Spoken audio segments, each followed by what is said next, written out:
Hello and welcome back to round number 7 of the Formula Super Series in season number 4. We're not here from Talladega. That's the April Fool's Day prank for the series, seemingly. We're here from the Hockenheimring in Germany instead. Perhaps a more sensible and more adequate track for these SF23 machines to take on. Of course, playing host to the German Grand Prix as recently as I believe is 2019.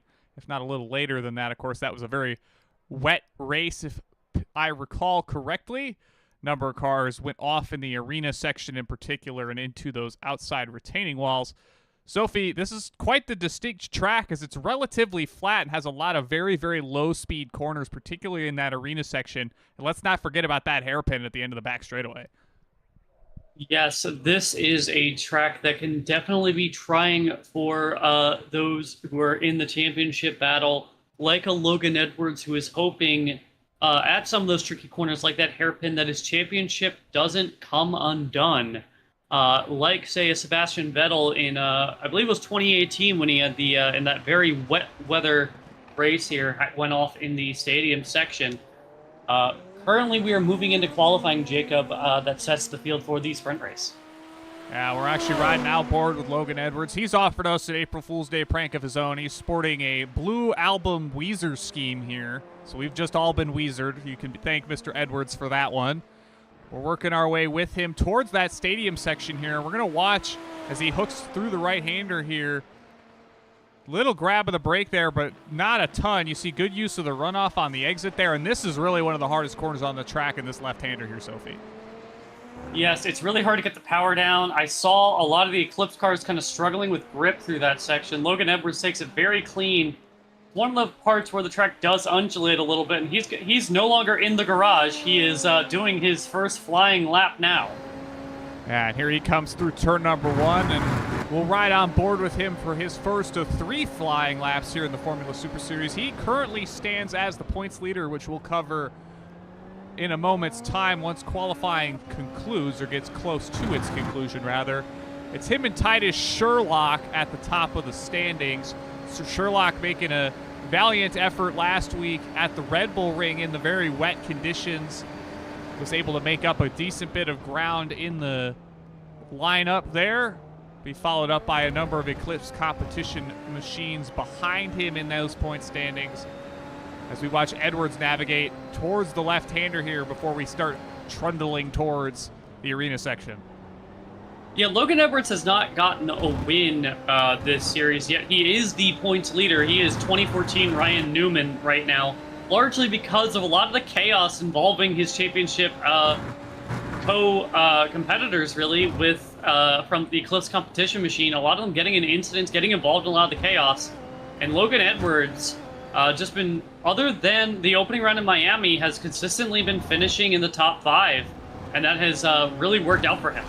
Yeah, he'll run a bit wide off the final corner. That may invalidate this lap here for Mr. Edwards. As Jeremy Fairburn go to the top here.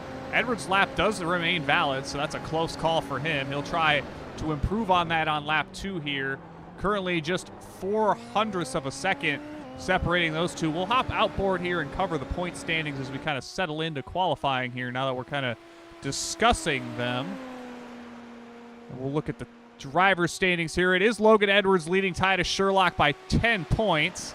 Jeremy Fairburn just behind them on 243. Michael Costello, 235. Tanner DeFabis, 223.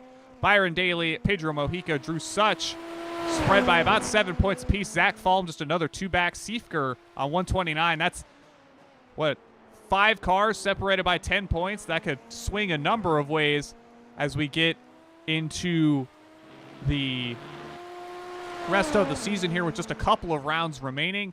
Take a look at the team standings here. You'll see lots of Eclipse at the top. Competition on 506. Eclipse Purple on 466. Hayamo Legacy 233. Dynasty on 209.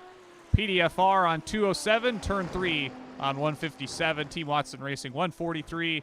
Such on 141. Eclipse Academy 138. And Go Squadra 138 as well. And Titus Sherlock. Logan Edwards. Oh, Edwards goes to the top. pole. Yes, with a 119.9. That's a lap that happens only in dreams, Jacob. Yeah, very, very close margins at the top as it remains just a tenth of separation between the two title contenders of Edwards and Sherlock here. They're hopping on to their final flying laps here. We'll see if anybody can pip the other here. As we know very well, it takes a couple of laps for these Yokohama tires to get into a solid operating window. So I imagine we'll only see speeds continue to improve throughout qualifying and as we head into the race events tonight over the course of the running. Yes, for sure, Jacob. One of the things to keep an eye on, too, is just in general, even though you might start on pole here, some drivers have gotten bad starts, Logan Edwards among them, that's caused them to kind of tumble down the order. Because, again, in the Formula Super Series, there's standing starts. So just getting a good qualifying position isn't enough. You need to know how to launch one of these Formula Super Series machines. Yeah, these Super Formula machines, very much a difficult animal to put the power down in. One that I think by this point in the season, we've seen drivers be able to kind of come to grips with that a little bit better, as Sherlock will pip to the top with a 1:19.721. Still just a 10th gap at the top of the pylon. We'll see if anybody has an answer for that. As DeFabus, I'm seeing 1/1000th on my timing sheet, but that's a dead heat based off the tower. So that's two Eclipse competition machines sharing the front row with more or less no margin between them as it stands. Yes, the top 5 covered by less than half a second. Right now, it is Eclipse all in the top 5, other than Logan Edwards in the 09 i5G machine sitting in 3rd place. Very much the meat between the Eclipse buns, so to speak. Yeah, we'll watch along with Drew Such as he's looking to get a time in here on his 3rd and final lap here. He'll head through the arena section here.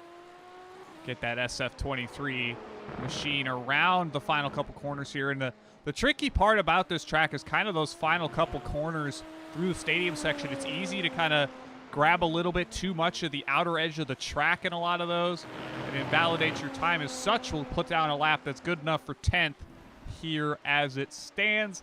A couple cars still circulating, but I believe that's going to do it for everybody still getting times down. We'll watch as the clock continues to tick down.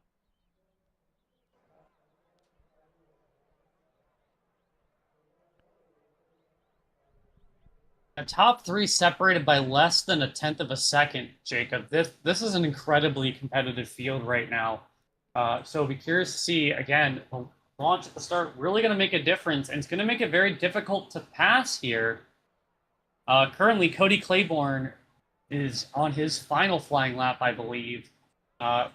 Claiborne sitting in 16th. No, he will duck onto the pit lane. And so only other car out driving around that I see is Byron Daly, who is also not on a flyer. Yeah, it's certainly been a fairly competitive field throughout this season so far. Obviously, a lot of ups and downs for a number of drivers. It's kind of kept the championship battle all the more interesting. And we'll thank the series sponsors for letting us bring this action to you. We've got the Sim Racing Warehouse. If you're looking to save some money with great prices and no sales tax, the Sim Racing Warehouse is your U.S.-based shop for all your needs. Plus, for a limited time, you can save 5% off with the coupon capital SRW lowercase house. That's all one word in the coupon code section at checkout and save even more. Check them out at simracingwh.com. Believe there's a link in the stream description as well. Then we've got VRS, the virtual racing school. VRS helps sim racers get faster by providing cutting-edge software and high-performance hardware built with insights from both real-life racers and top sim racing professionals. You can check them out at vrs.racing, wherever you browse the internet. Kyle, coming down to the closing minute here in qualifying, Sophie, and you talked about standing starts here, and I think we might have just enough cars to where some of these drivers might be starting kind of on the exit of the corner here from Hockenheim in that final turn. Yeah, and that's going to be very interesting indeed, Jacob, because, again, it's very difficult when you're launching these cars in general, but if you're having to launch the car and also turn, that adds more to the traction circle, so to speak, and make it even more difficult to launch the car. Right now, I don't see anyone on track setting a time, and with the time left in the session, 30 seconds, no one will be setting a time, so we can go ahead and start getting through the starting grid since standing start, no pace lap to wait through here. It is Titus Sherlock on pole for the heat race with a 1:19.721, the same exact time set by his teammate who starts alongside him, Tanner DeFavis, with another 1:19.721. Then I5G, the Weezer man, sitting in third with 1:19.820. Jeremy Fairburn starts fourth, 1:19.931. Michael Costello starts in fifth. Byron Daly in sixth. Nate Siefker, previous winner at Magny Core, starts in seventh. Tommy Raval at eighth. Peter Dempsey, Freedom 100 winner from that infamous four-wide finish, starts in ninth. Drew Such starts in 10th. That'll be your top 10. Griffin Yellen in 11th. Pedro Mojica, the Puerto Rican driver, in 12th. Tristan Moss in 13th. Matthew McCormish in 14th. Dakota DeMage and Cody Claiborne in 15th and 16th. The two Uma Musume machines starting at the back of the grid. But behind them is Matt Schlosser in 17th and then Nick Goyette in 18th. There are no amateurs in this field other than Tommy Raval. Yeah, Raval put on a great showing. Ultimately, nothing to really show for it at the end of the race at Magny Core. He'll hopefully be able to put up another nice run here from Hockenheim tonight. We've got drivers taken to the grid here for the 15-minute or 12-lap event here for the sprint race. And then we'll move into a warm-up session that'll then follow into the main event for tonight's running at Hockenheim. Yes, and Nate Siefker, unfortunately, has a pit start penalty, so that is why everyone's waiting on the grid here. Revs are soon going to build, though, and we will soon be underway from the historic Hockenheimring.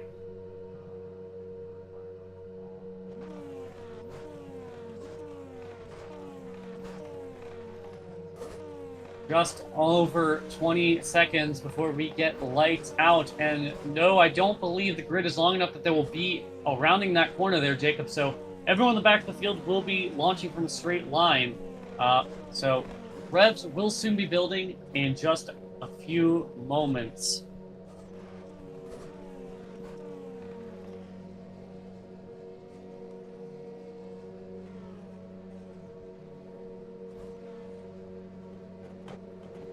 Here we go. Revs underway. Green flag, green flag. Lights out and away we go. Flag. Lots of wheel spin there in the back. Drew Such dives away. And then, of course, Logan Edwards in the Weezer machine has a great start. Jumps up into second, already looking to get a run on Titus Sherlock. No contact or incidents so far. A Clips competition car running a little wide there. Oh, and Drew Such is around, and so is Tristan Moss. Also in an Eclipse competition colored car as well. Yeah, Such and Moss around. We'll catch back to the front of the field as Logan Edwards is looking to the outside of Titus Sherlock through the hairpin here. They'll head down towards the arena section here. Tough break And early Michael for Such Costello, and Moss, as Moss has got a Yes, meatball flag. Yes, and Costello made a bold move and is now up into third after starting fifth. And one thing I actually noticed off the start there is Jeremy Fairburn was able to get on his overtake button right off the line. So he was ready to launch that thing as fast as he possibly could down the back straightaway here from Hockenheim as they navigate through this arena section. So he'll actually be able to get his system back online kind of towards the early portion of this next lap here. It'll be interesting to see if he tries to take advantage of being able to use that once again early in the going, as Titus Sherlock has put a sizable gap between himself and the rest of the field, around 0.7 of a second at the conclusion of lap one. Yes, and Michael Costello ran a little wide there in the final corner, lost some ground to Logan Edwards. And Costello has a big wiggle, as a lot of these traction zones are very tricky here, Jacob. So that is something we're going to see a lot of as Jeremy Fairburn now takes a look on the inside into that hairpin. It's a very inviting braking zone, place that we might see some argy-bargy come the feature race. or maybe even later on as everyone fights for position as they do an over-under. Once again, both Eclipse cars side by side. Yeah, you've got 3 purple Eclipse machines nose to tail here as they navigate the left-hander and start working their way towards the arena section here. Costello, Fairburn, DeFabis. You got Peter Dempsey about two seconds adrift of these drivers here, running along the bottom steps of the, or bottom portion of the top 5 rather, as they work their way through the left-hander of the arena here, work their way back towards the double right that concludes this lap. And this is one of the harder spots on the track too. You can see kind of the orange curbing just to the outside of the blue and white curb there. That's pretty easy to get a car up onto and beach ever so slightly. Not quite sure how it necessarily impacts these Super Formula machines in particular, but it's definitely not a place you want to be if you want to keep your car pointed the right direction. Yeah, so another thing you got to really keep in mind here is the track limits. It is very easy to run very wide in turn number 1, and that can actually ding you for a off-track penalty. So if you're not careful, well, you could find yourself running out of incident points and having to serve a drive-through, Jacob. Yeah, and another thing is the number of those, if you go super wide, like at the likes of turn 1, it'll give you a slowdown penalty as well, and that's going to be fairly tricky to serve at a track like this, just given how much of the track is either very, very fast straightaways or very, very slow speed corners. That tends to be harder to slow that car down sufficiently to serve a penalty like that, so drivers will be really tiptoeing their way around those track limits as best as they possibly can. For sure, at the front, it is still tight as Sherlock. It's opened up about a 0.7 of a second gap on Logan Edwards in the Weezer car. Michael Costello, though, has started to close in on Logan Edwards. And, of course, he's got his 2 Eclipse competition teammates behind him.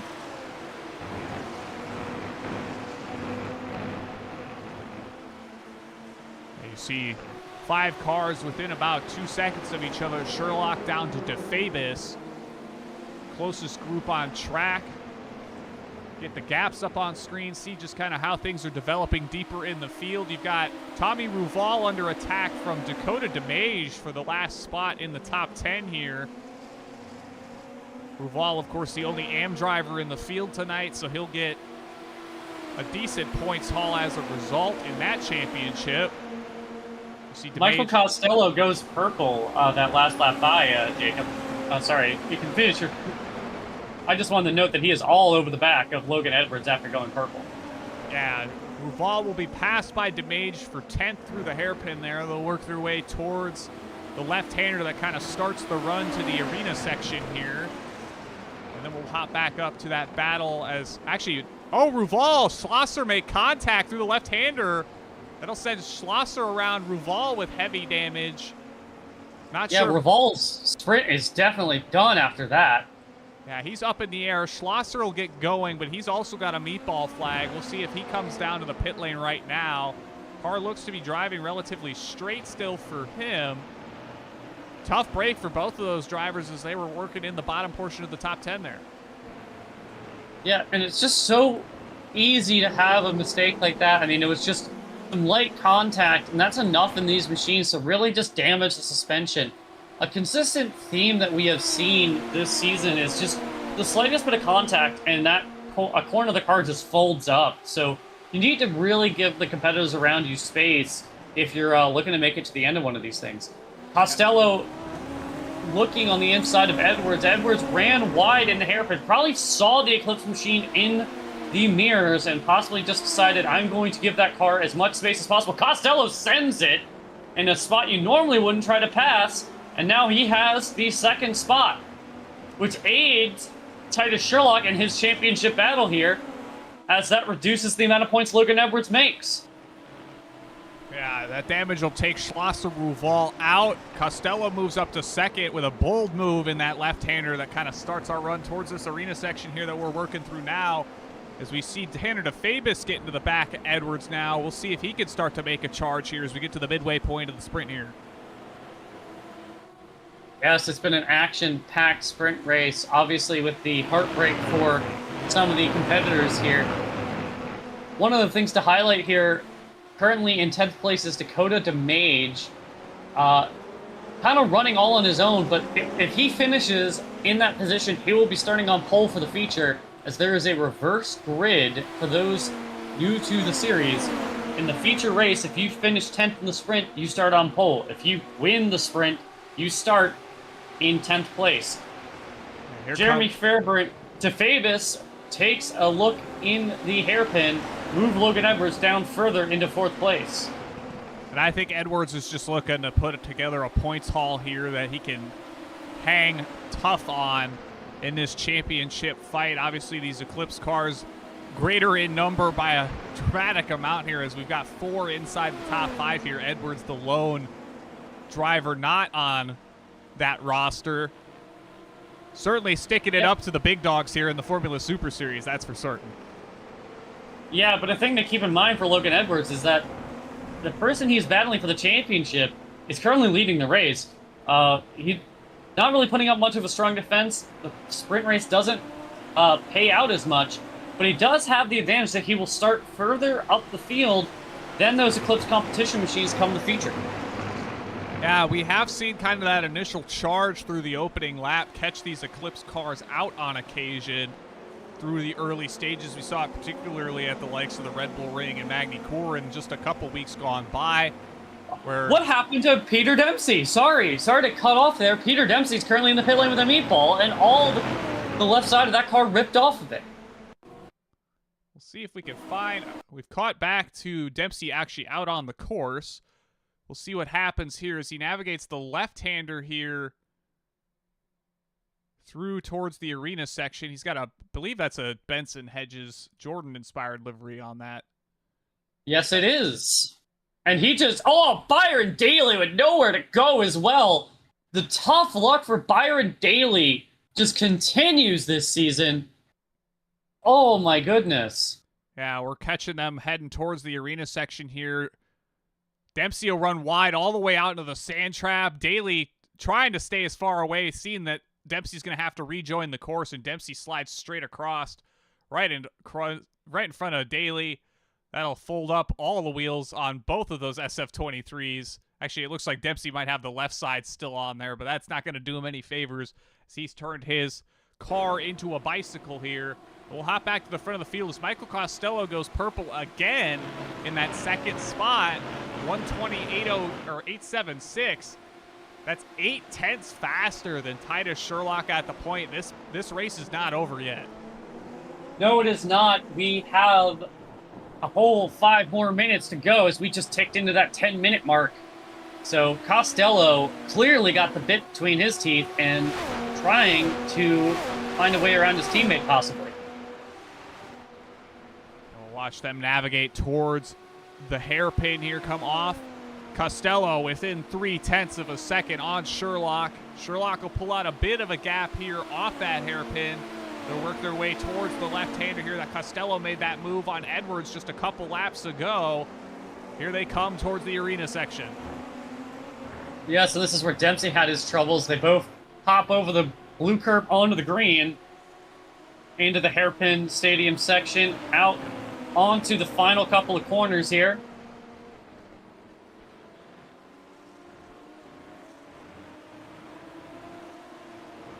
And Sherlock possibly responding here has opened up a little bit of a gap, giving himself a reprieve. He sets his personal best just a few hundredths faster than Costello that last lap. Costello got on the button coming off the final corner there. He'll be looking to try to take advantage of that. Did run awfully wide in turn number 1 here. We'll see if that impacts him as they head towards that hairpin corner now. Down the back straightaway. Yes, and he is looking for a way. Sherlock defends aggressively.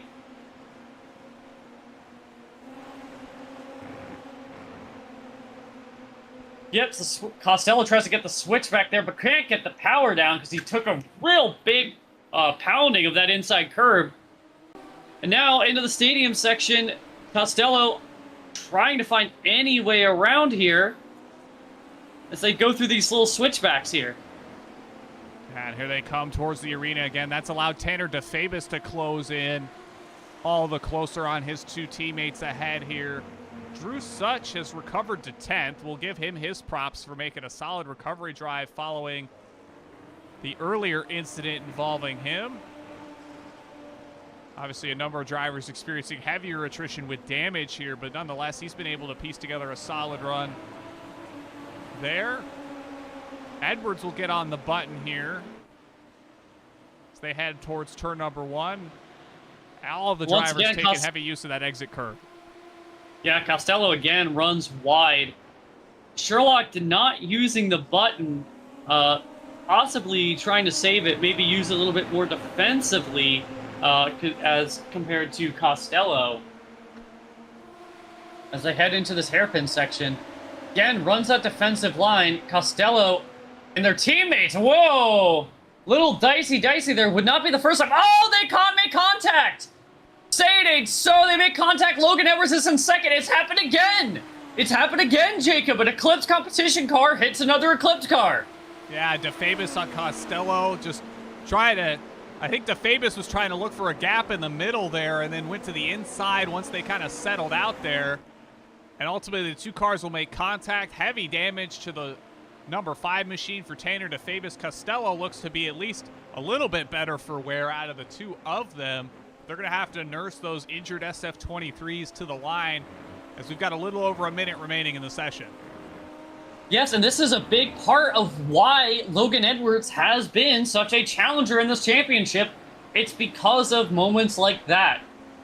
Logan Edwards was sitting in 4th place, not going to get as much points out of this sprint race as possible, while Sherlock was going to win, and then the two teammates come together, and now Logan Edwards back where he started in 2nd place, and is going to do a lot of damage control. Maybe Jeremy Fairburn can say something about that.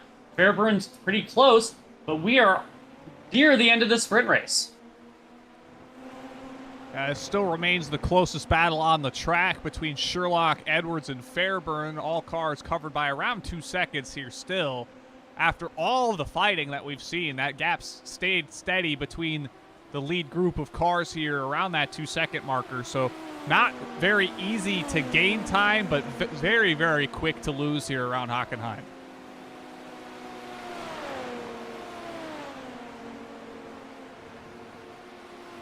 Yes, and to give an update here for that reverse grid pole, obviously Drew Such has that position.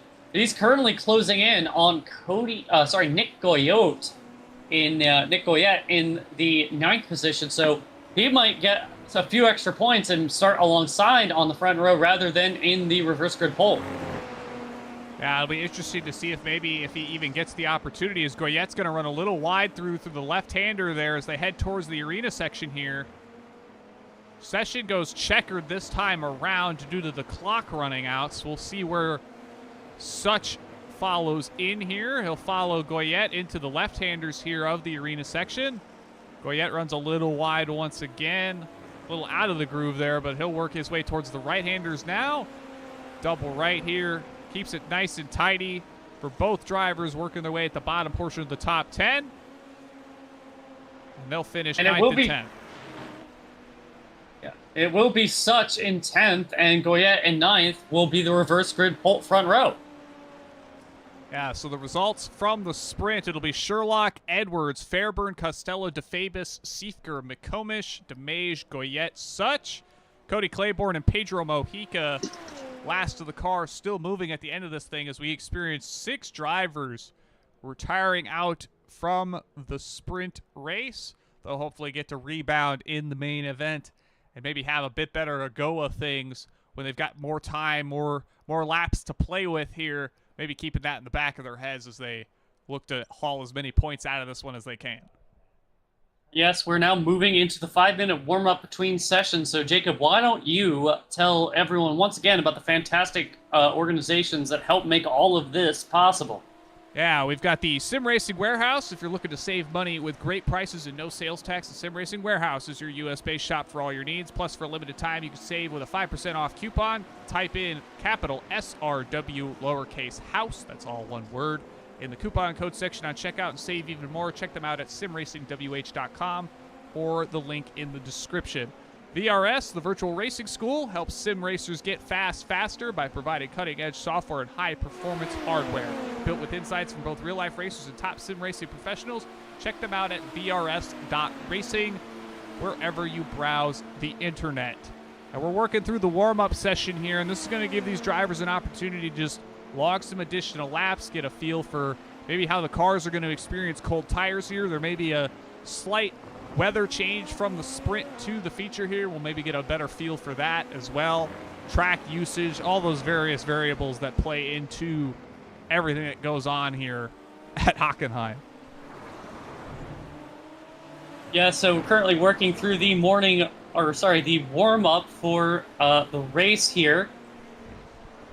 Once again, just want to say for the April Fool's Day, if you are looking for an i5G machine from Logan Edwards, instead you are going to find a car that doesn't look like Buddy Holly, but it is a Blue Album Weezer mobile. You have been Weezered once again.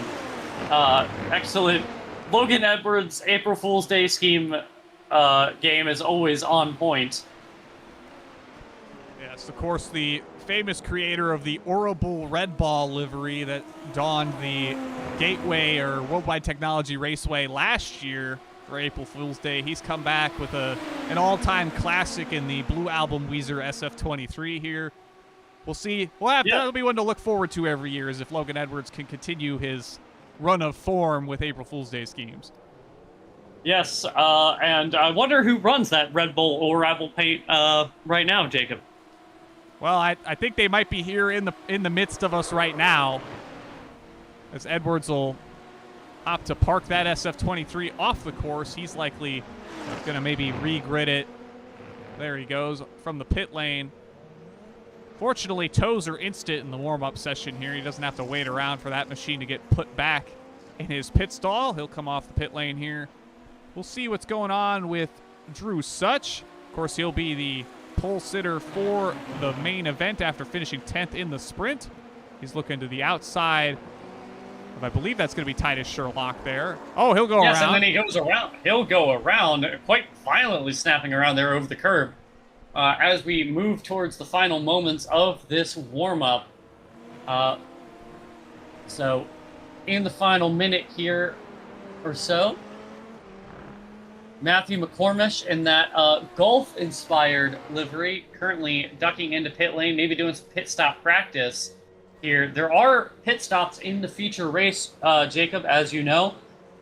Basically, after 10 laps or 20 minutes, whichever happens first, pits are open, and you can go in and make a mandatory tire change.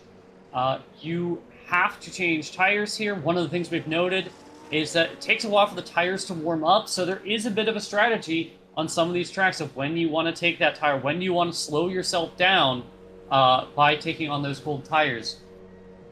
Yeah, with as tight as the field was in that sprint event, I'm imagining that's going to be all the more important to nail down right, to not get that gap built up between you and the other cars you're competing with, particularly at the pointy end of the field, right? We saw that top 5 group of the 4 Eclipse cars and Logan Edwards all separated by about 2 seconds throughout the good majority of that sprint event. You weren't really able to run away and hide too well here from the Hockenheimring, so it's going to be one of those challenges that these drivers are going to have to face to make it on and off the rather tricky pit lane here. Yes, and as we move into the final moments, let's remind you of the starting grid here for the feature race. So, once again, the reverse grid pole goes to Drew Such, and then alongside him is Nick Goyote. Dakota DeMage in the Umu Musume machine gets a great starting position from 3rd. Matthew McCormish in the 44 starts 4th. Nate Siefker, the winner from Magny Core, will be in 5th. Canada Favis will be in 6th. Michael Costello, after the contact, starts 7th. Jeremy Fairburn in 8th. Logan Edwards, the Weezer Man, in 9th. Titus Sherlock in 10th. Then we've got Griffin Yellen, Pedro Mojica. Cody Claiborne and Pedro Mojica in 11th and 12th. Peter Dempsey in 13th. Byron Daly, after their contact, starts in 14th. Griffin Yellen in 15th. Matt Schlosser in 16th. Tyler Raval, the amateur, in 17th. And then Tristan Moth Moss will round out the field. We wait for the lights to go out here in Hockenheim. Revs are building. And we will soon be underway, Jacob. Green, Away we go. Such gets a decent launch. You see a number of drivers launching alongside of each other, working their way towards turn number 1 here. More or less single file once they get there. Yes, Logan Edwards kind of got ran wide there. Not the start that he was looking for as we head into this opening couple of corners here, hoping not to get shuffled out by some of those Eclipse competition machines. Oh, one of them's around hard into the wall, one of the Eclipse competition machines. Who is it? It's Tanner DeFavis. Sorry, Tanner DeFavis caught the curb just hard into the concrete barrier, and that is night done for Tanner DeFavis. And DeFavis put up a solid showing in the sprint event. It's going to go all for naught as Jeremy Fairbairn's going to make it past Goyette for second here as they head through the arena section. Or no, Such is around. It's the lead up to the arena, rather. And that's a corner that's caught out Such a number of times tonight. Yes, he was struggling a lot in practice getting the power down. Oh, Logan Edwards on the inside of Matthew McCormish. Oh, no. And currently, Logan Edwards is in the middle of a scrap here with Matthew McCormick, Dakota DeMage, and others. A complete, total scrap here. Completely stressful. Logan Edwards wishing he was on an island in the sun rather than in the midst of this bar brawl in the mid-pack here in Hockenheim. Yeah, Seeker's held on to a solid starting spot so far. He's got Costello and Edwards hunting him down now as they'll head towards the hairpin now as they work through the right-hander here. Work their way down towards that hairpin here. Costello closing in on Seeker. Here he comes to the inside. Sherlock looks like Goyette ahead. And both those Eclipse machines are going to make passes through the hairpin here. Yeah, and Seeker got very squirrely in the traction zone there. Just struggling to get the grip down because he kind of got up on the outer edge of that curve that's a little bit raised. Really compromised the amount of traction that was available to him. And they work towards the arena now. Field's a bit more spread out than we saw the last time around. That's kind of just the nature of these reverse grid starts.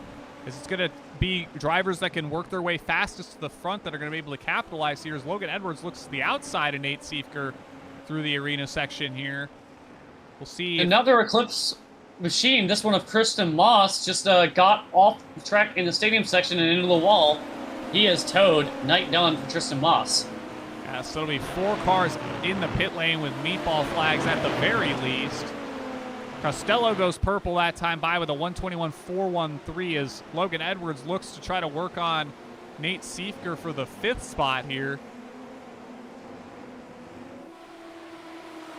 Seeker looking, they're going to make it 3 wide here for a moment. Goyette will back out of that one and try to hide in behind Seeker here. Edwards committed to the inside here. Seeker the outside. Seeker goes around. Oh, Seeker goes around, barely misses, and takes out another machine. I believe that's going to be Matthew McCormish. Disaster for McCormish. A lucky escape for Logan Edwards. Heart and mouth moment for him.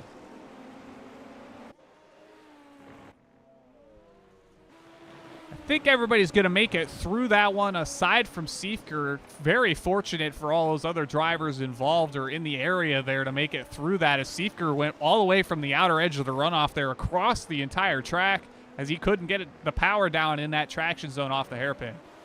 Yes, and there's a big kerfuffle in the back as well with the likes of Byron Daly made a big move, got spun, and then Griffin Yellen and Dakota DeMage all went off the track and made contact to take avoiding action there. Move them into the pit lane needing to get damage repaired. Matthew McCormish was not unscathed from that incident, though. It forgave a lot of the damage for him, but he's got a damaged front nose cone and wing. So unfortunately, that incident involving Seifert didn't involve no one else. It involved Matthew McCormish. Yeah, very close call for him. It looked close enough where he might have gotten away with it on the run out of the corner, but now you can see the front end damage on that SF23. Definitely very prevalent. We saw Byron Daly have to hit the pit lane as he was missing a rear wing on that SF23. The bad luck continues for Byron. Hopefully that turns around here for him very soon.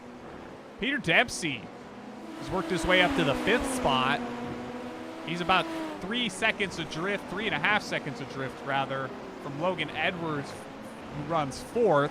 So it's the 3 Eclipse machines of Fairburn, Sherlock, and Costello that lead this event over Logan Edwards. Then you've got Dempsey, Goyette, McComish, Schlosser, Such, and Yellen rounding out the top 10.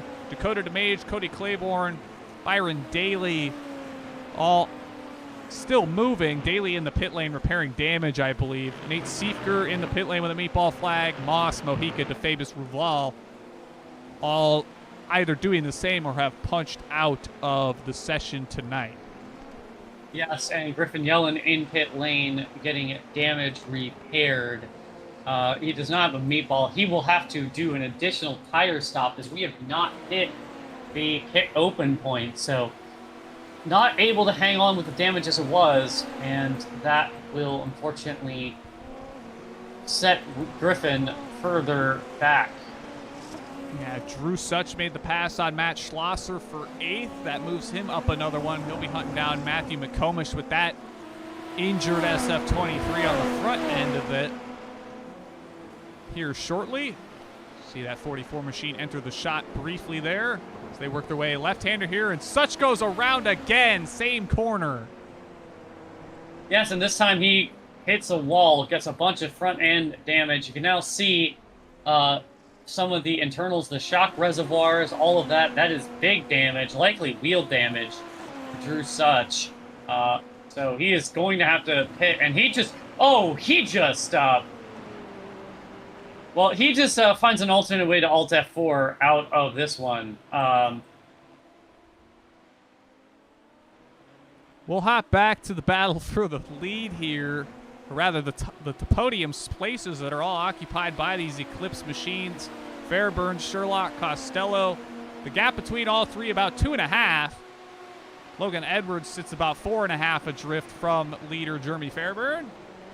And Costello went purple that last time by about 3 or 4 tenths relative to his teammates ahead here. So if he can get some solid laps clicked off here, I think he's got a shot to reel in his teammates here and give us a fight for the lead. Yes, during this lap, his push to pass, his overtake, if you will, was recharging. So he definitely was using the button to get that done. And that's kind of the deal with this track, is with those long straightaways, having that additional horsepower really can translate to a lot of lap time. So its use, and more its strategic use, can really benefit you, or it can help you gain a lot of ground on someone that you might not otherwise be able to gain. Yeah, we're actually right on board with Costello here as he heads down the front straightaway here from Hockenheim. You see very large winding grandstand here around the opening corner. Heavy use of that exit area on the left of turn number 1 here. Head down towards a heavy braking zone in this right-hander here.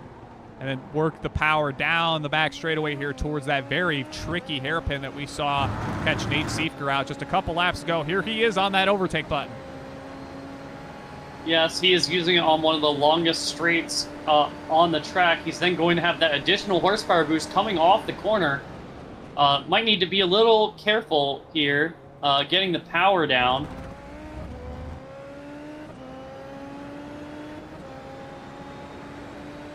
Sherlock is on the button right now. Costello is not. His is recharging. So that is a battle for second. Meanwhile, Fairburn not using his overtake button, really not having a need to yet. He's got about 1.3 seconds to Sherlock. Fairburn goes a little bit wider through the corner. That gap kind of widening back out as they navigate. Ooh, Costello, big moment through the kind of the flat point of the double right there. He grabs a bit of that sausage curb on the exit, and that'll do it for a lap of Hockenheim riding on board Michael Costello's number 19 machine. He'll be working his way back towards that right-hander once again. Heavy brakes. Work his way through there. And Matt Schlosser has been hounding Matthew McComish for the last little while now. He's just 2/10 away from trying to make that 7th spot his. Here he comes to the inside. Yes, and McCormick's just kind of trying to hang on there. You see that damage that really impacts the amount of downforce that he has there as he tries to do the over and under. Gets alongside as they head down onto the straightaway, heading to the hairpin. McCormick is going to have the preferred line, but also he now gives a bunch of draft to Schlosser. Schlosser uses that to take back the inside line as they go hard on the brakes here. Schlosser takes all of the track, is able to get the power down. McCormick right there, right on the gearbox. McCormick's just waiting for that period to open up where he can go in, get some new tires, get that wing replaced, and just do it all in one pit stop. Oh, there's a car around in front. Is that Peter Dempsey? Yes, it is. Peter Dempsey has spun, and that's going to send him well down the order. Winner of the Freedom 100, just having a dreadful time there. Looks like he just spun in the same corner Drew Suck spun and then struggled to get the car righted. And that cost him all kinds of time. Of course, Peter was also the winner of the round we had earlier on this season from Watkins Glen. That was a very chaotic race that kind of led to a bit of a peloton battle between himself and a number of those Eclipse machines at the front of the field. Ultimately, Peter Dempsey came out on top in that one. As the battle for 6th now rages on between McComish and Schlosser. Oh, Dempsey, big send. Yeah, Peter Dempsey sent it huge into that corner, gets it around Schlosser, runs wide. And now they're heading into another braking zone here. But Dempsey not close enough, but he's got to watch in his mirror for Schlosser. Schlosser looks to the inside. He'll get back to the left-hand side of the track and slow it up for this hairpin here. Powering down off. Yeah, so now if I was Dempsey, I'd be thinking about those Yokohama tires as I now head into the corner where I just previously spun. He sends it in there, runs over the curb, nearly loses it again, but holds on, does the Irishman. Yeah, we saw it with Costello with that curb in the arena section, kind of the left-hand sausage here. We've seen Dempsey go off right at that corner he just traveled through in the sprint, which ultimately ended him and Byron Daly's sprint event here. So he's found pretty much every curb or every runoff area of this course as he's hounding Matthew McComish for the 6th spot now. Yeah, I mean, there's something to be said about using all the track you paid for it. Unfortunately, you hope you don't want to pay for it in a different way by using a little bit more than what's available to you. Yeah, last thing you need is to foot the carbon fiber bill as Dempsey will look to the inside of McComish through the right-hander here. Very close pass between the two as McComish is going to look back on Dempsey down the back straightaway here. Yes, Dempsey is going to have the inside line into the hairpin, but McCormick kind of gets the inside line through that whole kink section. They're side by side into the braking zone. Who will be the last of the late breakers? Looks to be Dempsey, but they're still side by side, banging a little bit. McCormick nearly spins it, and it's going to be Dempsey who hangs on. He'll tuck back in. McComish has been making that wounded SF-23 work as hard as he possibly can as he continues to fight Peter Dempsey for the 6th spot here. Work their way towards the arena now.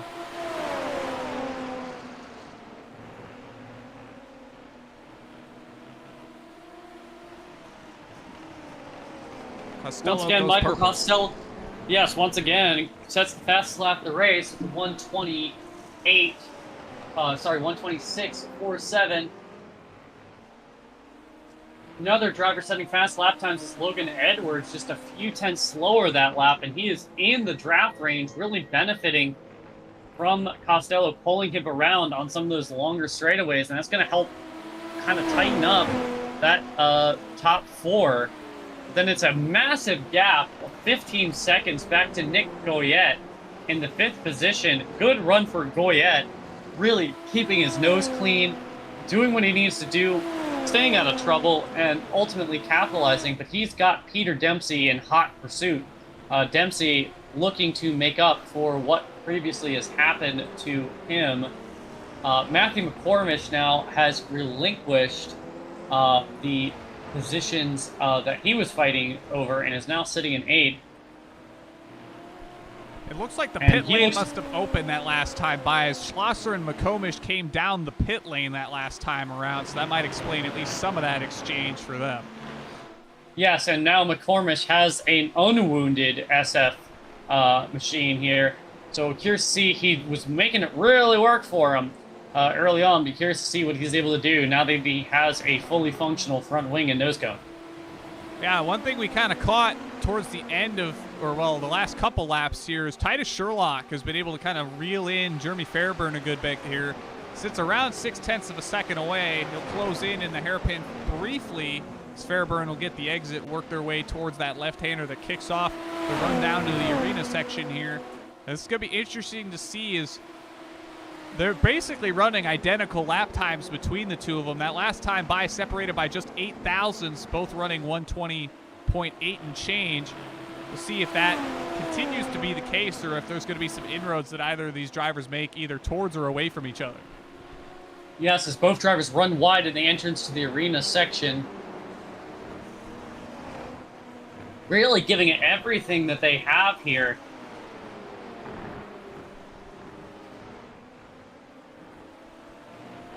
Fairburn will inch away. He pulls out about 0.2 that time around. Looks like around 1 on the timing sheet. 120.802 to Sherlock's 129.09. Yes, all of these drivers running around the same lap times for team 1st through 4th. Look, the lap time for Logan Edwards of 129.47, for Michael Costello 129.50.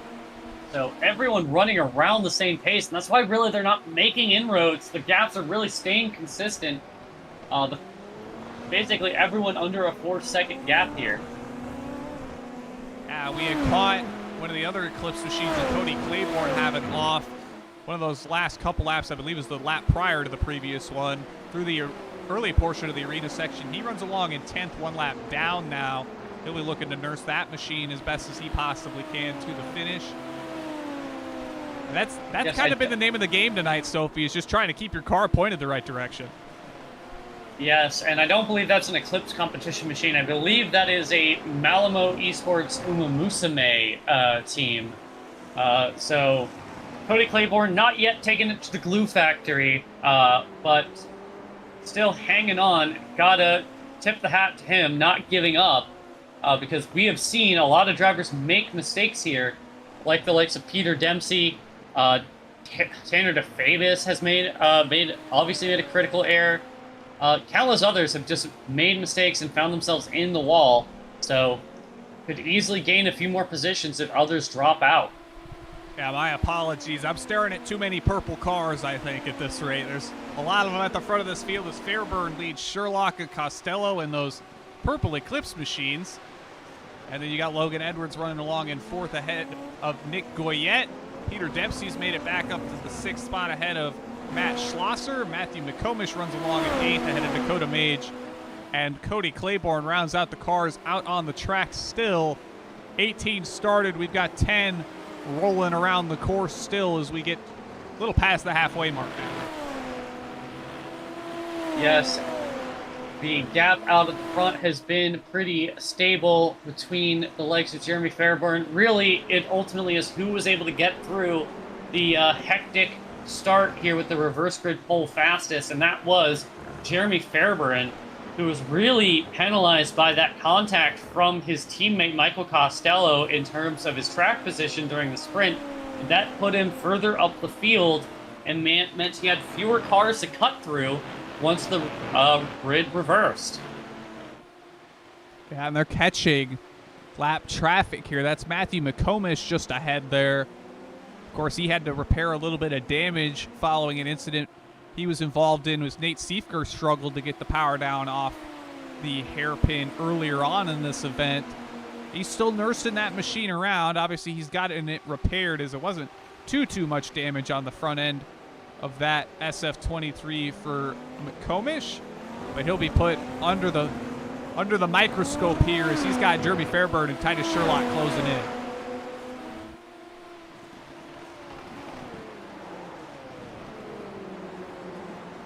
Yes, and the field, once again, getting very spread out. It is a pretty substantial gap between Logan Edwards in fourth on the tail end of the lead group of cars.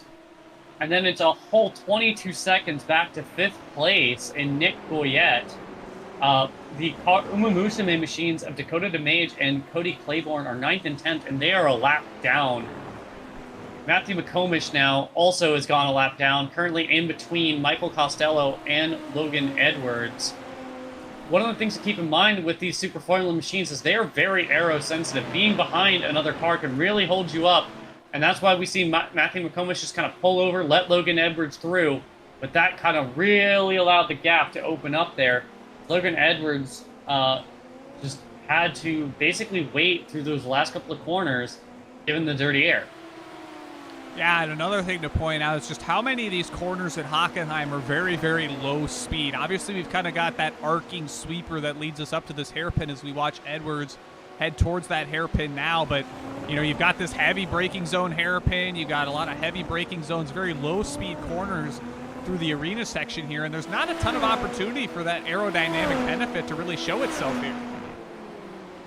Yeah, and a lot of these corners are low speed, but then you also kind of notice they're slightly off camber. They got little weird intricacies to them. Like they come out onto the drag strip, or, for example, in the stadium section, they kind of have a slight elevation to them. Not anything on the level of like a Barber Motorsports Park or a Mid-Ohio, but they do have some of that elevation, some of that camber change that can really mess with your ability to navigate them. As we are just past halfway, we've got about 18 minutes remaining in this race. And it's going to be Jeremy Fairburn, Titus Sherlock, Michael Costello, Logan Edwards. They're all still needing to pit. So they have to make a pit stop as Jeremy Fairburn goes purple, setting a 120.619. Rode on board with Edwards through that arena section. You could see kind of how the road undulates kind of left and right, slightly banked is the way I like to think about it. It's like a lightly banked short track for a lot of these corners. If you've raced a number of ovals in the past, that's kind of the way I view a lot of these corners here at Hockenheim. Definitely a interesting track to navigate, even in spite of its looks. It being flat, it doesn't really drive like it. As you see, even the straightaways kind of bank away in certain portions here as Edwards will head towards the arena section here. And Peter Dempsey is closed back in on Nick Goyette for fifth. That's now the closest battle on the track between those two SF23s. We'll see if Dempsey's able to make a move here sooner rather than later.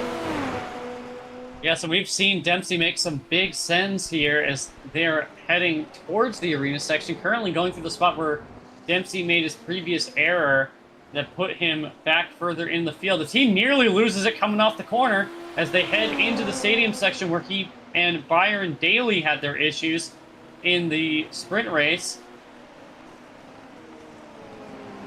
And Dempsey closes in very, very close on the back of Goyette through the left-handers there. They'll work the double rights now. I'm suspecting we'll see a move this next time around. Oh! He's going to head into the pit lane. He's going to go into the pits, gets into the grass there, trying to carry as much speed as possible. Dempsey previously had a race kind of ruined by a pit lane penalty at Motegi, but that was an exit violation. So Dempsey currently getting service now in the Jordan F1 livery machine.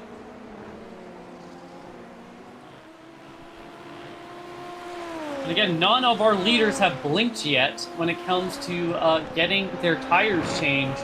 It seems a lot of them want to run these Yokohama tires as long as possible, kind of delay that penalty of the cold tires as much as they can. Yeah, that's kind of what we've seen very often here in the Formula Super Series, is drivers running as long as they possibly can on this initial set of tires to try to reduce the amount of laps they have to run on those cold new Yokohamas. We've got iPunch Demons chiming in the chat, asking that they didn't know that Talladega had an infield road course.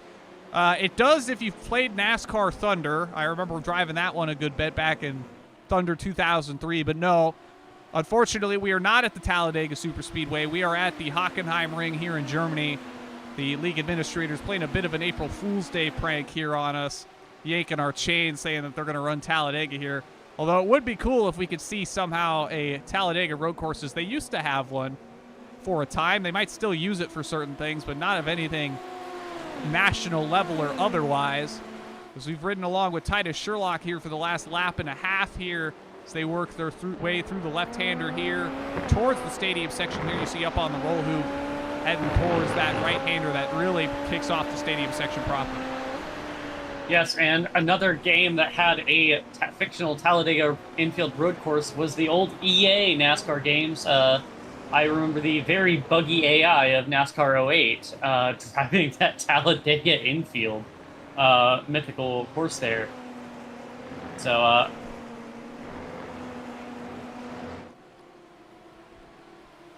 lots of fictional road courses here. Cody Claiborne in on pit lane for service in the 9th spot. Gonna let everyone by, including Logan Edwards, before he launches down the pit lane.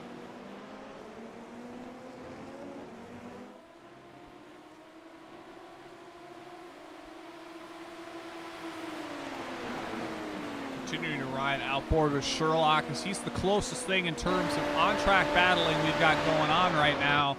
A little over a second to his Eclipse teammate and Jeremy Fairburn ahead here. Costello likewise about a second and a third behind him as Logan Edwards is starting to close back in. He went purple that last time by. He's about within a second now of Costello for third. We'll see if he can heat up here late in the going and maybe catch a break here into the pit cycle and get his way under wraps here. Good thing to point out now is we'll talk push to pass of the overtake system here. Edwards has used 2 seconds of his 200 allotment here. You see a number of drivers haven't touched theirs yet either. But every driver ahead of him's used significantly more of it. Obviously, we see drivers tend to bank it towards the end of these races. But this is next level, Sophie. Yes, and another thing to highlight here, Peter Dempsey has retired from the race. They just punched out after their pit stop. As speaking of pit stops, Logan Edwards is the first to blink. He has all that push to pass. And one of the ways that you can use this overtake system there, Jacob, possibly to boost your pace on those cold tires, he's got 13 minutes to really use it, to play with it as much as he wants. So I could foresee Logan Edwards using it maybe to try and undercut or try and set it up so that his tires are up the temperature and he has gained as much net ground as possible. As immediately he is on the button. I see it. I see that fast blinking on the roll hoop of the Weezer Blue Album machine. Yeah, of course, we actually wound up watching the entire pit sequence or pit cycle there for Edwards as he made it through the pit lane, got up on the jacks, changed those Yokohama tires, and he got on the button as soon as he possibly can on the exit, trying to make as much ground up as he can early. He'll roll into the hairpin here. We'll watch him fire down towards the right or left-hand turn, rather, that'll get us ever closer to the arena section here from Hockenheim. Here's the right. Now it's a left-hand turn towards the run down towards that arena section. He came out about 23 and change seconds behind Jeremy Fairburn, our leader here tonight, who is currently on pit lane. He is responding to what Logan Edwards has done. Fairburn has the most amount of push to pass of any of the Eclipse machines, Jacob. And he sits on 162. Edwards is now down to 160, so he's used a good bit of it this time around. Try to close the gap here on the drivers he was competing with at the front of the field. We'll see how close he gets to Fairburn on the exit here, as I believe Fairburn's getting up to speed now. We'll hop outboard and get a glimpse as to where things are settling in here. Is Edwards now around 3 seconds adrift to Jeremy Fairburn, a little under that, as he'll continue to close here heading down the backstretch. Yes, and Fairburn also jumped on the button. We'll be curious to see if Titus Sherlock also pits. Michael Costello also has yet to pit. So we will see the final 2 Eclipse machines, whether they respond. Getting down into the last 10 minutes of the race, So they need to make their pit stop, and they need to make it soon. They're required to do a green flag run on their new set of tires. They can't do any Michael Schumacher 2000 Silverstone shenaniganry to get their tire change in. And Sherlock goes into the pit lane, so does Costello. So they respond to their teammate who's responding to Edwards. Be curious to see how that ultimately shapes up and how much each of them push the pit lane. It looked like Costello gained a little bit on Sherlock come the pit entry. Yeah, and they're basically going to be stacked on top of each other. We'll watch Edwards continue to circulate. He'll come out, or off the final corner, rather. He'll pass, I believe that's going to be Dakota DeMage in that orange machine there. See how close he can reel in. Oh, he's going to be side by side with Costello. Yes, and he's going to get that move done. He's got the tires that are up to temperature. Costello does not. So he is going to have the bit between his teeth, and it's going to be his championship rival directly in front of him.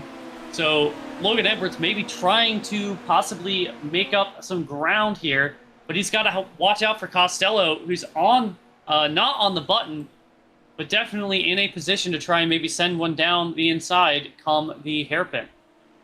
And here they come towards the right-hander that leads into that left that we've seen catch out a number of drivers this evening. Costello gets fairly close. We'll watch them come off that corner, head towards the arena section. Now you see Titus Sherlock about a second up the road from Logan Edwards here. We'll get gaps up now, move away from those intervals, get an idea just how far apart these drivers are, and we're back to the top four being separated by just 3 seconds.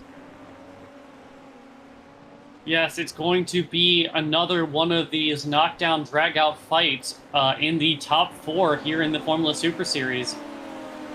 Logan Edwards looks to be gapping Michael Costello just a little bit. Needs to close the gap to Sherlock here. Last time around, Titus Sherlock had his outlap of 1:39.9. Logan Edwards a 1:26.2. Which was a little bit faster than the lap set by Jeremy Fairburn. Yeah, about a tenth and a half the difference between Fairburn and Edwards that last time by. He's about within half a second here of Titus Sherlock. Oh no, I've just seen Matthew McComish, black flag. Yeah, looks like an incident limit violation as he ran wide in that last corner, was on the button, trying to hold on to the tail end of the lead lap and stay in front of Jeremy Fairburn. And unfortunately, that has tripped over the incident limit penalty. He's going to have a drive-through. Titus Sherlock now coming up on the back of McComish. McComish runs wide here, just breaks, let all of them through now. No point in fighting. He's got to do a drive-through. So heads-up driving by McComish there. But now Logan Edwards closing in through the stadium section on Sherlock. Yeah, gap a little under 0.7 of a second as they exit down the front straightaway, head off into turn number 1. Both drivers will have the button available to them. Sherlock sits on 98 seconds on that button. Edwards 160, Fairburn up in the lead on 140, and then Costello on 122 running along in fourth. And that could make all the difference late in the going here is who's got that button ready to be used. Yes, and again, right now, Logan Edwards has a huge advantage over Titus Sherlock in the number of buttons available to them. They close down on each other. Michael Costello right on the rear gearbox of Logan Edwards as well, so Logan has to drive out of the front and back of that Super Formula machine here as we're nearing the final 5 minutes in the feature race here from Hockenheim. And they round the left-hander towards the right and will head towards the arena once more. A little over 6 minutes left to go. Just a handful of laps remaining as we're clicking off around a 1:20 each time around here. There'll be maybe 3 or 4 laps here before this one closes out. You gotta imagine that these drivers are going to try to do everything they can to have enough button to make one final move on each other late in the going. For sure, and if I was Logan Edwards, I would be thinking about trying to get as close to Titus Sherlock as possible, purely because it's, again, down to the championship. This is round 7 of 10. And Sherlock has been the most consistent of the Eclipse machines as Michael Costello again goes purple with a 1:20.027. So that is currently the fast lap here. Everyone giving it everything they have now that the tires are fresh and the fuel is low. Costello looks to the inside of Edwards, not quite there. Would have been a hefty send from Costello, but we have seen him make some pretty aggressive lunges in the past. Logan Edwards definitely watching his mirrors, also having to think big picture, big championship picture, even though he would like to get a little bit more.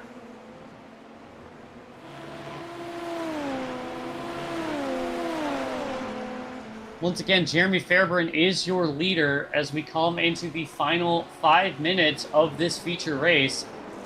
It's Eclipse, I5G Eclipse at the front of the field.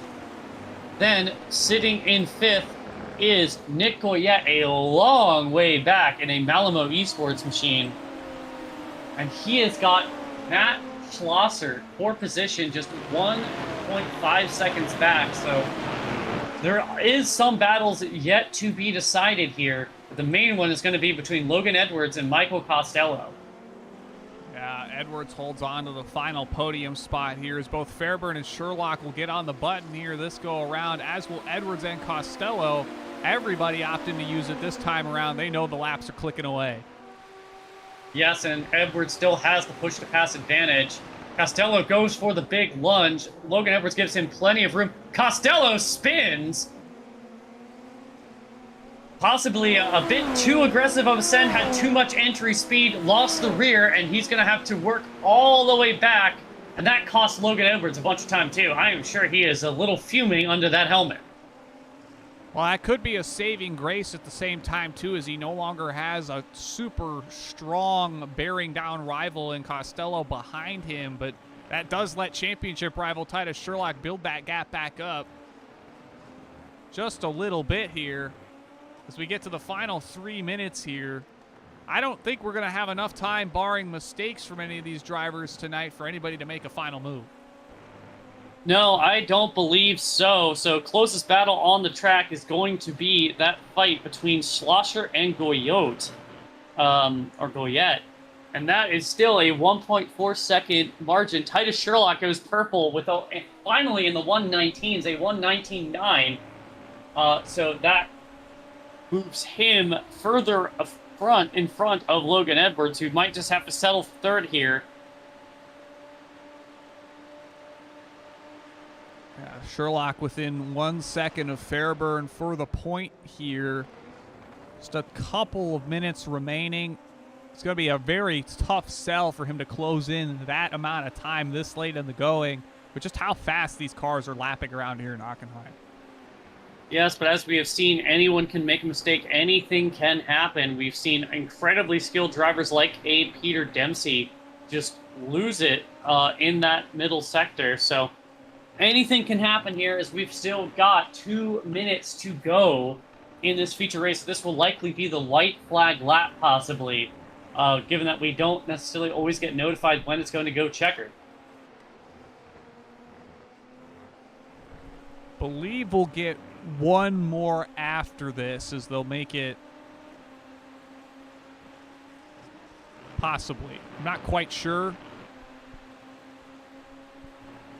But we'll see. Yes, they might get one. They might get one more. It might be race over next time around, as Fairburn snakes his way through that opening sector, now onto the long back straightaway. Currently on the button, using it to keep the gap ahead, as so is Sherlock, so is Logan Edwards. Michael Costello has worked his way up a little bit after that half spin, after his mistake in the hairpin.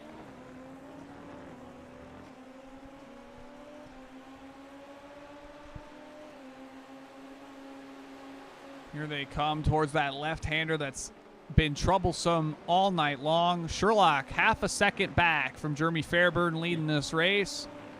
Yes, and Fairburn clattered the curb there, and that cost him a little bit of time. Perhaps some of the pressure of his teammate being there, catching him so rapidly, getting in his head there. We're going to wait and see if this is the white flag lap 30 seconds remaining, so should be white flag. In fact, yes, it's indeed white flag is in the air. So next flag finishes the race. To borrow a phrase from NASCAR, Titus Sherlock is there, but neither driver has their push to pass. Yeah, Fairbairn's clock is ticking down on the recharge. He'll get one more opportunity to use it. Sherlock's out. Edwards sits on a little bit more. He'll get one more use of the button as well, I do believe. Everybody else down to Dakota DeMage is out of that push-to-pass overtake system. And I don't think Sherlock's going to get close enough here to make a move. No, but he is really sending it into those corners, really charging the entries, gaining on Fairburn, and then pulls away on the exit.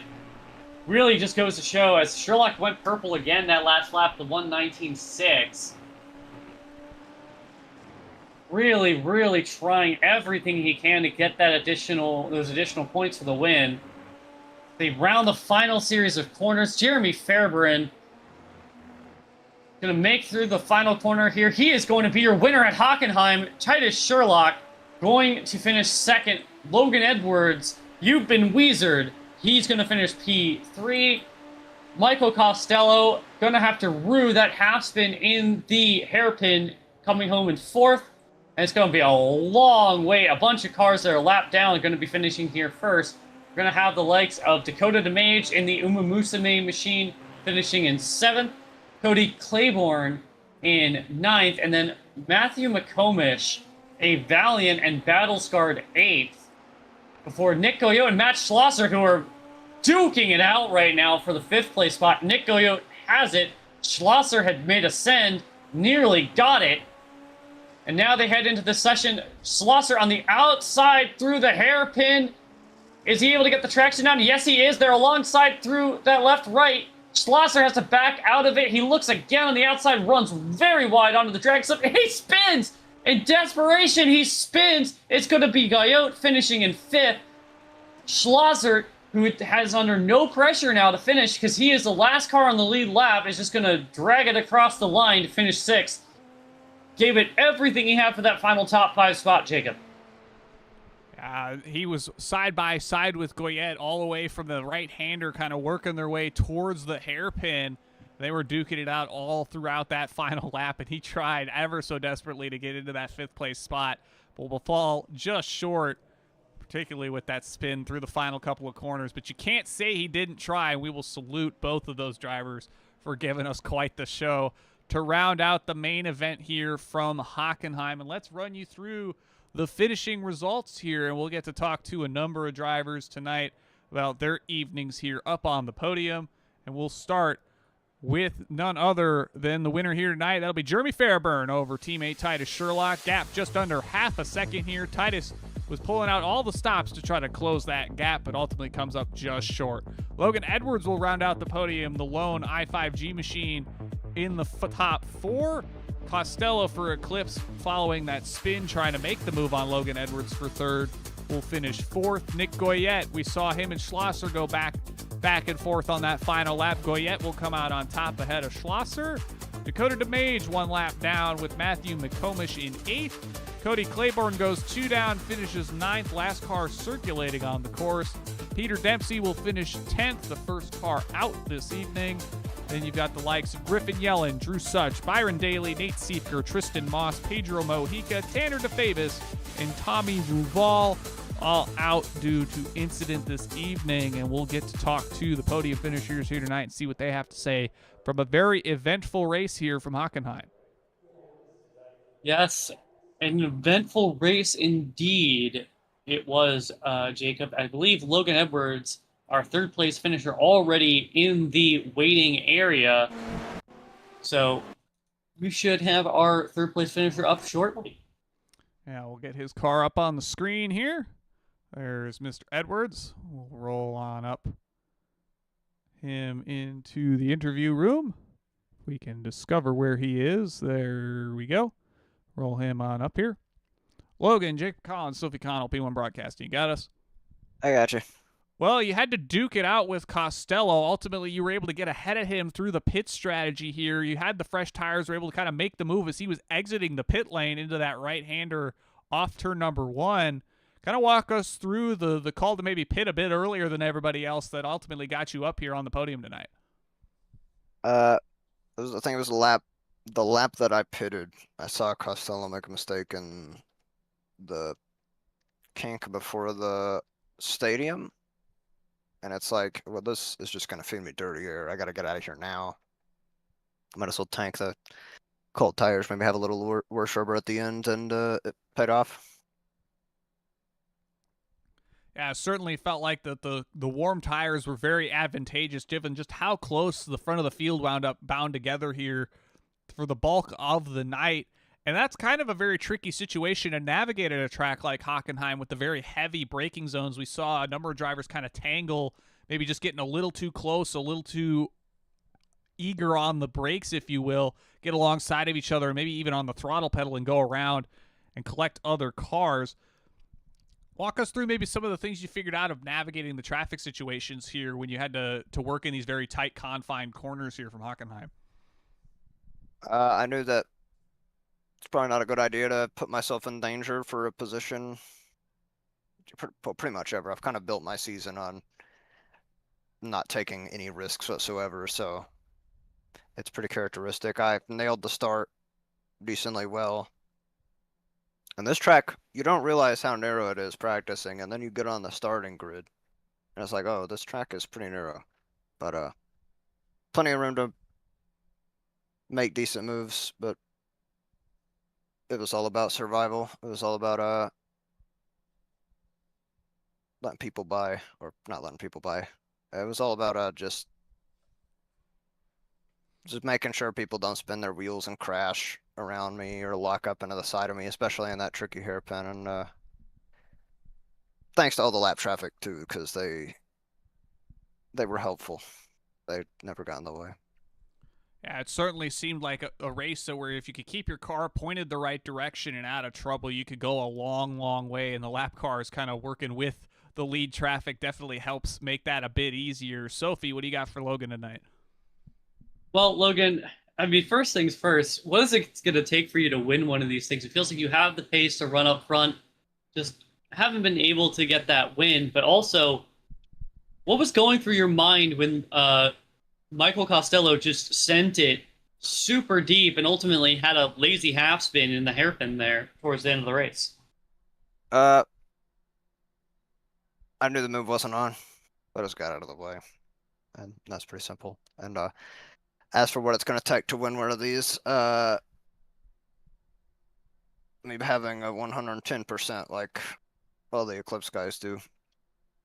Because there's something racing drivers can do. I don't know how they do it, but they can turn up the wicker past what you think they have. So it's going to take that. Maybe some attrition. Attrition is the flavor of this season. So I'm hoping for some of that, because that's kind of how I've ended up where I am to begin with. Well, you certainly made it work in your favor here tonight. Podium finish once again for you. You know the drill. Friends, family, sponsors. Logan, floor is yours.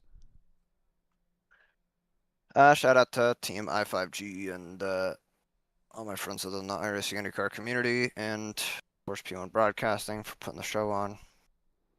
That's about it. And we will thank you for joining us. Oh, go ahead. Caleb, I'm not singing Weezer. You'll have to pay me $100 for that.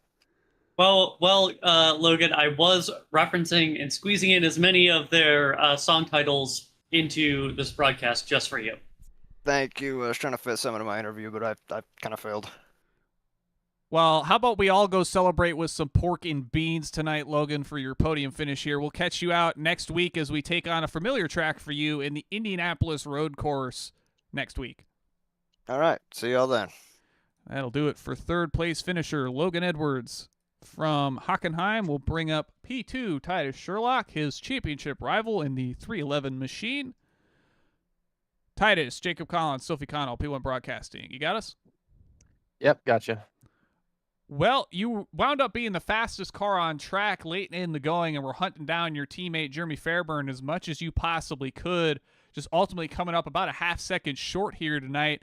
Was there maybe just a little bit more you could have got earlier on to maybe close that gap, or was you just fighting for all you could late in the going there? Yeah, I think the real difference came in or I guess my chance kind of went away at that pit stop. I didn't think the undercut would be as strong as it was, but it was pretty big. But me and Jeremy were just talking, and that was probably one of the toughest sim races I've actually ever done in my whole life. This setup is like super nervous, and you have to be super locked in just to get around this place and be fast. I wear a Whoop band to track my fitness stuff, and my strain today was 12, and normally in these races it's like 4 or 5. So it was yeah, I just had to be on edge all the time to be quick here. So it was a lot of fun though. My teammates and Logan we were all pushing each other really hard. We were all within a couple tenths every lap, and it made it a lot of fun.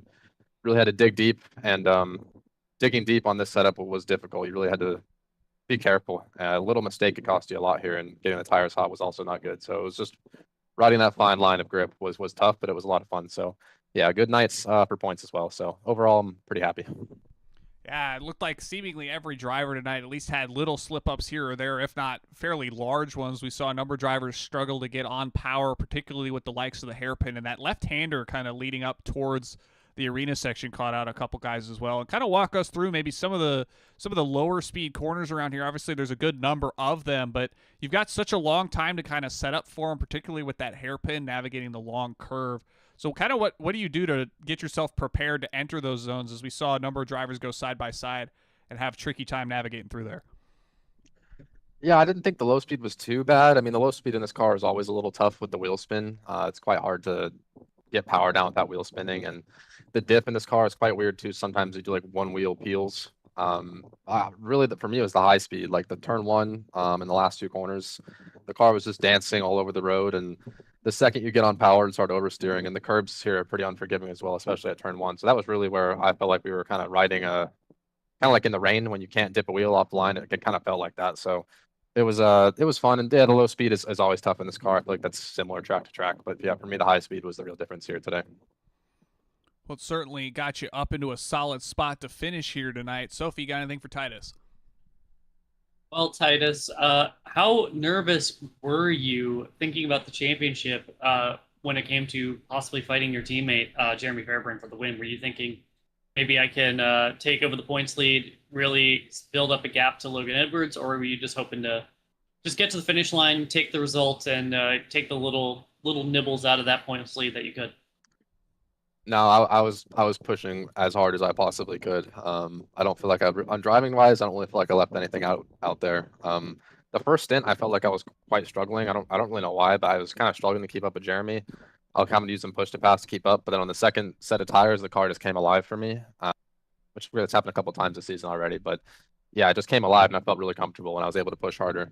But no, I was giving it everything. I wasn't really thinking about points. I wanted to win pretty badly. But yeah, Jeremy did a great job. So congrats to him, and as well in qualifying, Tanner and I setting the exact same lap time was cool. So I'm not sure if that's been done here before, but another nice moment as well for the team. Yeah, a lot of things to be proud of out of this one for certain. You know the drill, though, Titus. Friends, family, sponsors, anybody you'd like to shout out, floor is yours.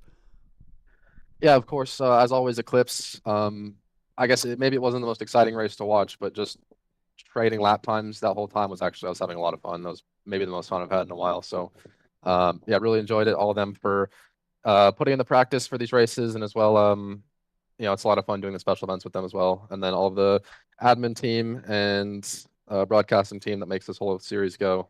Thank you all, and of course all of our partners on our car that support our real life racing. Well, thank you for joining us up here in the booth once again, Titus. We'll hopefully catch you out next week as the series heads to the Indianapolis Motor Speedway Road Course. Thank you. That'll do it for P2 Titus Sherlock, and we'll get his teammate, Mr. Jeremy Fairburn, I believe, once again on the top step. Get him on up here. Jeremy, Jacob Collins, Sophie Connell, P1 Broadcasting. You got us? Hey, how you doing? Good. I think we've caught you up here on the top step already this season, so it's another trip here once again for you. Kind of walk us through the difference makers you found here from Hockenheim. Sounded like the pit strategy was really what made things work tonight. Oh man, yeah, it was a stressful one, honestly. That was probably the most focused I've been in a sim race possibly in my entire life. But no, I mean, first it started with the start that I had. I went from 8th to 1st in just the first lap, and yeah, from there it was honestly just tire management and mistake management, keeping it on the road. Yeah, it certainly seemed to be one of the more stressful races for multiple drivers this evening. Obviously, we kind of talked with Titus a bit. It sounded he was about 6 or 3 folds time, a bit more physical wear than he's accustomed to in these races. But the other thing he also pointed out was kind of the setup on this car was very, very twitchy. And if you kind of notice some similar things yourself, kind of walk us through some of the nuances of things you maybe were able to tackle when you got a bit more accustomed to this car around here, as it looked like a handful for pretty much everybody tonight. Oh, absolutely. I mean, yeah, it was very sketchy, to be honest with you. It was in the high speeds, if you were to hit a curb wrong or apply the throttle too quickly, the littlest mistake could have cost me the race there. And yeah, in practice, I was experimenting with how much you could take the curb in turn 1, for example, the apex inside curb. And most of the time when I would touch it, it would just immediately spin the car. So avoiding that was a big factor in the race. And I touched it at one point. I think it was halfway through the race, right before I pitted, and I almost had a big moment, but thankfully I kept it on the road and kept it going. But yeah, it was overall, it required a lot of focus to keep on track. It was a very stressful race. I think you'd be hard-pressed to find a driver that didn't have at least a moment, big or small, here tonight, fighting the very tricky track here, tricky car with the SF23s at Hockenheim. Sophie, you got anything for Jeremy tonight?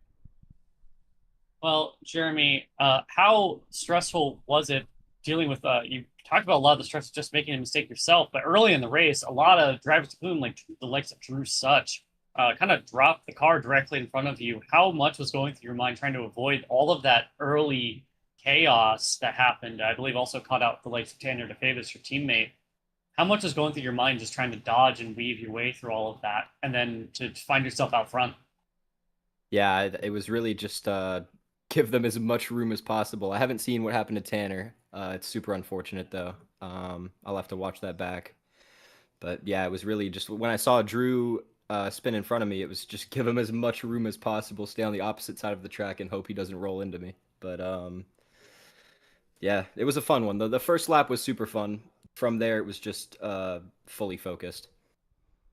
Well, fun is certainly the most important thing at the end of the day, but you get the win at the end of the night here, Jeremy. You know the drill. Friends, family, sponsors, anybody who like shout out, floor is yours. Yeah, mom and dad, of course. Big thanks to Eclipse Competition for having me. I love racing with these guys. And yeah, that's about it. Well, thank you for joining us up in the booth once again, Jeremy. We'll catch you out next week as the series heads to the Indianapolis Motor Speedway road course. Awesome. See you then. That'll do it for tonight's winner, Jeremy Fairburn from Hockenheim. And Sophie, we got ourselves another relatively flat track, but all tricky nonetheless as we move to the Indianapolis Motor Speedway road course, a track you and I are both very familiar with. Yes, and so are many of these competitors who compete in the real-life Road to Indy series. So they're going to be very familiar with the road course at Indianapolis and those very tall blue and white curbs. So we should see an excellent battle with the likes of Logan Edwards, who's also pretty familiar with this track, given he is in the IndyCar community. So we're going to see an excellent race next week as well, just as we saw that excellent showcase of driving from the likes of the Eclipse competition machine, as well as Logan Edwards. Yeah, another great race here from Hockenheim. We'll hopefully get another one as we move to that Indianapolis Motor Speedway road course. We'll thank everybody for joining us here tonight. We'll thank series sponsors in the Sim Racing Warehouse and VRS, the virtual racing school here for the Formula Super Series. And we'll thank those that do all the difficult jobs all around the world that allow us to bring you the action we do here in the Formula Super Series. Have a good night, everybody. We will catch you next week as we move to round number 8 at the Indianapolis Motor Speedway road course. Have a good night.